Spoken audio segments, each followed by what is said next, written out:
আসসালামু আলাইকুম সম্মানিত ভিউয়ার্স, দেখেন আমি আজকে 10টি ছাগলের জন্য 25 কেজি দানাদার খাদ্য তৈরি করছি। প্রথমত দিয়েছি আমি 15 কেজি ধানের কুড়া, 5 কেজি অ্যাঙ্কার, আর এখানে আছে আপনার গমের মোটা ভুসি 5 কেজি, 2 কেজি আছে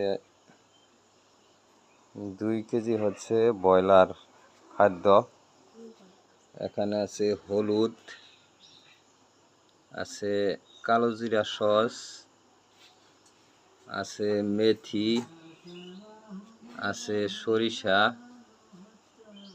তারপর আছে খাবার সোডা। তো যারা ছাগল পালন করেন সবাই ভিডিওটা দেখবেন এবং শিখে নেবেন। ছাগল পালন করতে হলে এর মাঝখানে অনেক গোপনীয়তা, অনেক রহস্য আছে যেগুলো মানুষ বলে না। তো আশা করি ভিডিওটা দেখবেন এবং এভাবে ছাগলের দানাদার খাদ্য তৈরি করবেন। তো পরবর্তী আপডেটে আপনাদেরকে দেখাবো এই খাবারগুলো ছাগল কিভাবে খায়। থ্যাংক ইউ, সবাই ভালো থাকবেন।